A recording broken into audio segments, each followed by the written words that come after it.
हाय, स्वागत है आपका प्रैबित मनोज से। आज का टॉपिक है हमारा न्यू मतलब एजुकेशन पॉलिसीज़। हमारी कौन-कौन सी एजुकेशन पॉलिसीज़ बनाई गई थी, ठीक है? गवर्नमेंट के फॉर्म होने के बाद आफ्टर इंडिपेंडेंस, ठीक है? उससे पहले बहुत सारे एक्ट्स आए थे, लेकिन इसके बाद भी एक्ट्स आए, बट कुछ मतलब हमारे एजुकेशन सिस्टम के लिए एजुकेशन पॉलिसी की ज़रूरत हुई। सबसे पहले तो एक आई थी 1968 में, जो कोठारी कमीशन की रिकमेंडेशन पे आई थी, ठीक है? इसके बाद उसके कुछ समय बाद वो इतनी सक्सेसफुल नहीं रही। उसके बहुत सारे मतलब दिक्कतें थी, ठीक है? वो बाद में डिस्कस करेंगे। फिर एक आई थी 1986 में, ठीक है? ये काफ़ी हद तक सक्सेसफुल रही, बट कुछ चीज़ें इसमें भी सुधार करने की ज़रूरत पड़ी। इसके लिए आज 34 मतलब अब 34 ईयर्स के आफ्टर मतलब ये 2020 में एक आई है। इसका नाम है न्यू एजुकेशन पॉलिसी, ठीक है? पहले हम इसी पॉलिसी को डिस्कस करेंगे, बाद में फिर 1986 की, फिर 1968 की, ठीक है? पहले देखेंगे इसमें 2020 की न्यू एजुकेशन पॉलिसी थी, इसका फॉर्मुलेशन कैसे हुआ था। इसका फॉर्मुलेशन, इसकी जो बात चली थी सबसे पहली बार में, वो जैन 2015 में चली गई थी, ठीक है? इसके बाद इसकी फॉर्मेशन की बात करी गई। इसके लिए बहुत सारे रिकमेंडेशंस मांगे गए, बहुत सारे सुझाव मांगे गए, हर लेवल पे, ग्राम पंचायत लेवल पे और आपके ब्लॉक लेवल पे, डिस्ट्रिक्ट लेवल पे, सबसे रिकमेंडेशंस मांगे गए थे, सुझाव मांगे गए थे, सजेशंस थे, ठीक है? अलग अलग, हर जो जो जो चाहता वो सुझाव कर सकता था उसके लिए, ठीक है? 2 लाख के लिए 2 लाख अबाउट इसके सुझाव आए थे।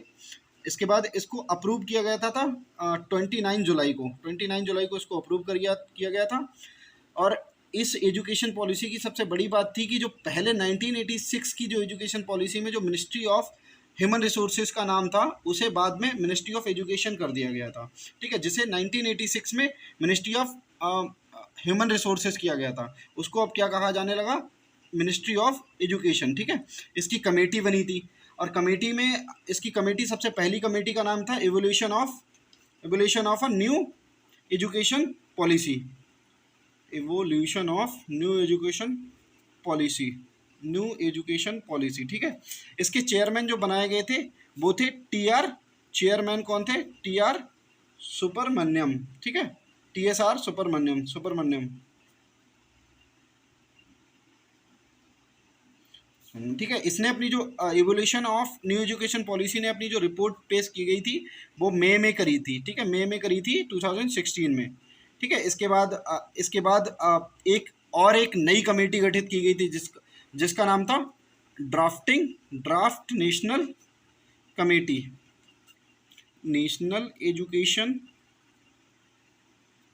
पॉलिसी, ठीक है? ये थी, इसका काम था कि जितने जो भी आपकी सुझाव मांगे गए थे, उसके हिसाब से नियम बनाना। जो ड्राफ्ट पेश किया गया था, जो ड्राफ्ट बनाना पूरा न्यू एजुकेशन पॉलिसी का, वो इसी ड्राफ्टिंग कमेटी का काम था, ठीक है? ये न्यू एजुकेशन पॉलिसी, ये क्वेश्चन आता है, मोस्टली पूछा जाता है, ठीक है? इसके जो प्रेसिडेंट थे, चेयरमैन थे, वो कौन थे? के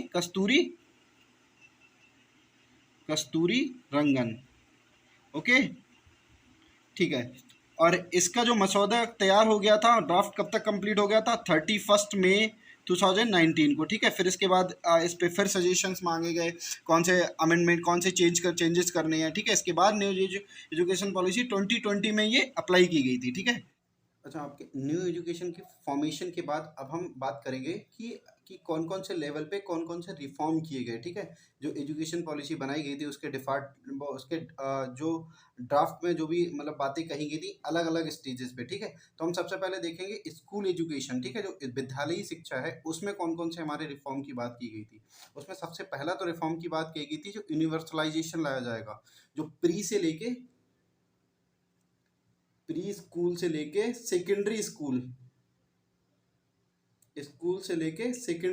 तक, ठीक है? सेकेंडरी स्कूल तक यूनिवर्सलाइजेशन की बात कही गई थी कि हर एक बच्चे को एजुकेशन मिलनी चाहिए, शिक्षा मिलनी चाहिए, ऐसी व्यवस्था करनी होगी, ठीक है? इसके बाद दूसरा सबसे बड़ा कहा गया था कि हमारा जो टारगेट था, जो हमने बताया था अभी, कि 100% शिक्षा 100% होना चाहिए। तो उसके लिए क्या गया था, 100% जो GRE, ग्रास एनरोलमेंट, इसकी फुल फॉर्म भी बहुत पूछी जाती है एग्जाम्स में, ठीक है? एनरोलमेंट रेशियो, ठीक है? जो हमारी बात कही गई थी कि जो प्री से सेकेंडरी लेवल पे जो 100% ग्रास एनरोलमेंट रेशियो होना चाहिए, जो एनरोलमेंट का रेशियो है वो 100% होना चाहिए, और इसका टारगेट, इसको अचीव करने का टारगेट रखा गया था, वो 2030 में रखा गया, ठीक है? ये क्वेश्चन अभी रिसेंट में KVS के एग्जाम में बहुत बार पूछा गया, ठीक है? अलग अलग शिफ्ट्स में, ठीक है? आगे इसमें दूसरी बात, तीसरा सबसे इम्पोर्टेंट पॉइंट था कि जो हमारा जो ड्रॉप आउट है उसको जीरो करके जो हमारे जो दो लगभग अबाउट तो 2 करोड़ बच्चे हैं उनको फिर से स्कूल वापस लाया जाएगा। ठीक है, स्कूल फिर से वापस लाया जाएगा। कैसे लाया जाएगा? थ्रू द ओपनिंग स्कूल करके, न्यू, ठीक है, ओपन स्कूलिंग के द्वारा, ओपन स्कूलिंग। ठीक है, और अब इसके बाद इसका चौथा सबसे बड़ा था, वो बहुत ही इंपॉर्टेंट है। उसमें जो बात कही गई थी, जो हमारे पहले एजुकेशन सिस्टम में चलता था, जो 10+2 करके जो सिस्टम चलता था, 10+2 सिस्टम। ठीक है, और ये भी पूछा जाता है ये 10+2 सिस्टम कब दिया गया था? ये गया था 1968 में, जो कोठारी कमीशन आया था उसने इसकी बात करी गई थी। ठीक है, कोठारी ने ये रिकमेंड किया था 10+2 सिस्टम को। ठीक है, कोठारी कमीशन ने। ठीक है, लेकिन 2020 की एजुकेशन पॉलिसी में इस सिस्टम को चेंज करके 5+3+4 में चेंज कर दिया गया, 5+3+3+4। ठीक है, और इनका एज का क्या होता है कि 3 से 8 तक कौन सा 5 ईयर। ठीक है, सेगमेंट, फिर 8 से 3 का 3 वाला सिस्टम। ठीक है, फिर इसे 11 to 14, 14 to 18 ये एज ग्रुप भी आ जाता है। ठीक है, कभी कभी एग्जाम्स में। ठीक है, अब हम देखेंगे ये 5+3+4 है क्या। ठीक है, इसमें क्या क्या बात की गई थी, और जो इसमें जो पहले 5 में ये 5 ईयर की बात कब की बात कही गई है? 5 ईयर में इसमें जो प्री प्राइमरी एजुकेशन है, जो प्री प्राइमरी एजुकेशन है, प्री प्राइमरी एजुकेशन है, ये जो नर्सरी एजुकेशन कहा गया था। ठीक है, प्री प्राइमरी, इसमें बात कही गई थी प्री प्राइमरी एजुकेशन की, प्री प्राइमरी। ठीक है, प्री प्राइमरी एजुकेशन, और इस प्री प्राइमरी एजुकेशन को 2 सेगमेंट में बांटा गया था। ठीक है, नंबर पहला था 3 ईयर के लिए, क्या होता? 3 ईयर के लिए था आंगनवाड़ी। आंगनवाड़ी जो शब्दाएं चलती हैं आप लोगों ने सुना होगा, आंगनवाड़ी। ठीक है, फिर और लास्ट के 2 ईयर्स में 3+2 हो गया 5 ईयर। ठीक है, 2 ईयर में फर्स्ट क्लास आ जाएगी। ठीक है, और प्लस आ जाएगी सेकंड क्लास। ठीक है, तो जो पहले 5 ईयर में कहा गया था 3 साल आंगनवाड़ी, फिर फर्स्ट और सेकंड। ठीक है, ये 5 ईयर में, ये 5 में हो गया। ठीक है, पहले 5 में। अगले 3 में क्या कहा गया था, जो बचे हुए तो अब ठीक है, तो अब क्या हो जाएगा? थर्ड क्लास प्लस का फोर्थ क्लास। ठीक है, और प्लस 5th क्लास। ठीक है, इसमें कहा गया था ये थे प्राइमरी एजुकेशन में, ये आ जाएगा प्राइमरी एजुकेशन। ठीक है, ये आ जाएगा प्राइमरी एजुकेशन। ये था प्री प्राइमरी, तो कह सकते हैं 5 में क्या था? प्री प्राइमरी, और 3 में था प्राइमरी। ठीक है, अगले थर्ड में क्या आ जाएगा? इसमें आ जाएगा मिडिल एजुकेशन, माध्यमिक शिक्षा। ओके, माध्यमिक शिक्षा, इसमें आ जाएगा मिडिल एजुकेशन। ठीक है, इसमें कौन कौन से क्लास की बात कही गई थी? अब सिंपल सी बात है, मिडिल में आ जाए 6 to 8 वाला, तो इसमें क्या आ जाएगा? 6th क्लास प्लस का 7th क्लास प्लस का 8th क्लास। ठीक है, अब बचा हमारा फोर्थ वाला सिस्टम, जो फोर्थ वाला सिस्टम, इसमें कौन कौन सी चीजें आ जाएंगी?